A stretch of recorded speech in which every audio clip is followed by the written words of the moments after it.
Hi hello வணக்கம் மக்களே, welcome back to my channel. நாங்கள் இன்றைக்கி சென்னை ஏர்போர்ட்டில் இருந்து புதுசாக ஒரு கண்ட்ரிக்கு ட்ராவல் பண்ண போகிறோம். என்னோடய சேனலை ரெகுலராக பார்க்குறவங்களுக்கு தெரிஞ்சிருக்கோம். நாங்கள் 7 இயர்ஸாக கத்தரில் இருந்து ரீசெண்டாக இந்தியாவுக்கு மூவ் ஆயிருந்தோம். நான் புதுசாக ஒரு கண்ட்ரிக்கு ஷிஃப்ட் ஆக போகிறேன்னு சொல்லியிருந்தேன், பட் என்ன கண்ட்ரின்னு ரிவீல் பண்ணவே இல்லை. இன்றைக்கி நாங்கள் சென்னை ஏர்போர்ட்லேருந்து துபாய்க்கு ட்ராவல் பண்ண போகிறோம். நாங்கள் ஷிஃப்ட் ஆக போகிற கண்ட்ரி UAE தான். மார்னிங் 6 o'clock ஃப்ளைட் இருந்ததால் ஒரு 3 o'clock ஏர்போர்ட் ரீச் ஆயாச்சு. ஏர்போர்ட் ரீச் ஆகி இமிக்ரேஷன்லாம் கிளியர் பண்ணிவிட்டு கொஞ்சம் நேரம் அங்கே இருந்த ஷாப்ஸில் டைம் ஸ்பெண்ட் பண்ணிகிட்டு இருந்தோம். கேட்டுக்கு போகும்போதே நல்ல டயர்டு எல்லாருக்கும். தனிஷா போன கொஞ்சம் நேரத்துலையே தூங்க ஆரம்பிச்சிட்டான். நாங்கள் ரொம்ப நேரம் வெயிட் பண்ண மாதிரி இருந்துச்சு. ஏர்லி மார்னிங்கிறதால எல்லோரும் தூக்கத்தில் இருந்தோம்.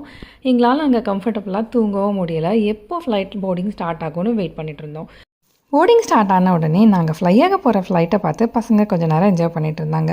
இது முடிச்சுட்டு நாங்களும் சீட்டுக்கு போய் கொஞ்சம் கம்ஃபர்டபுளாக செட்டில் ஆகிட்டோம். இந்த முறை நாங்கள் இண்டிகோ ஃப்ளைட் தான் புக் பண்ணியிருந்தோம். இது Chennai to Dubai travelling time 4 hours 25 minutes mention பண்ணியிருந்துச்சு. இண்டிகோ மாதிரியான ஃப்ளைட்ஸில் ட்ராவல் பண்ணும்போது நமக்கு பிளாங்கெட்ஸ் எல்லாம் கொடுக்க மாட்டாங்க. ஸோ பசங்க கொஞ்சம் கம்ஃபர்ட்டாக தூங்கணுங்கிறதால கொஞ்சம் வார்மான கிளாத்ஸ் எல்லாம் பிளான் பண்ணி எடுத்துகிட்டு வந்திருந்தேன்.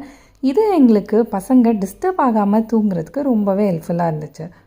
மார்னிங் டைம் ஃப்ளைட்டில் ட்ராவல் பண்ணும்போது பெஸ்ட்டான விஷயம் என்னென்னு கேட்டிங்கன்னா இந்த வியூ தான். மார்னிங் சன்ரைஸ் ஆகும்போது இந்த ஸ்கை பார்க்கவே ரொம்பவே அழகாக இருக்கும். ஈவன் நீங்கள் ட்ராவல் பண்ணும்போது கூட க்ளவுட்ஸ் எல்லாம் ரொம்ப ரொம்ப அழகாக தெரியும். துபாயோட லோக்கல் டைமிங் 9 o'clock போலவே நாங்கள் ஏர்போர்ட்டில் லேண்ட் ஆயாச்சு.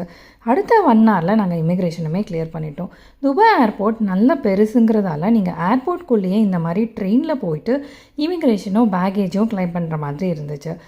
துபாய் மாதிரி பிஸியான ஏர்போர்ட்டில் நீங்கள் 1 hourல இமிக்ரேஷன் கிளியர் பண்ணிவிட்டு பேகேஜ் எல்லாம் கிளைம் பண்ணிவிட்டு வர்றது ரொம்பவே சூப்பரான விஷயம். இந்த ட்ரிப் எங்களுக்கு கொஞ்சம் ஸ்பெஷலான ட்ரிப்பு. பசங்க 3 months கழிச்சு அவங்க அப்பாவை மீட் பண்ணுறாங்க. இந்த முறை எங்களோட வெக்கேஷன் கொஞ்சம் லாங்காக போன மாதிரி ஆயிடுச்சு. பேகேஜ் எல்லாம் கிளைம் பண்ணிவிட்டு வெளியே போகும்போதே பசங்க பயங்கர எக்ஸைட்டிங்காக இருந்தாங்க. அவங்க அப்பாவை பார்த்து இவங்க என்ன ரியாக்ட் பண்ணுவாங்கன்னு பார்க்க நானுமே வெயிட் பண்ணிகிட்டு இருந்தேன். என்ஆர்ஐயாக இருக்கிற எல்லாருக்குமே இது புரியும்னு நினைக்கிறேன்.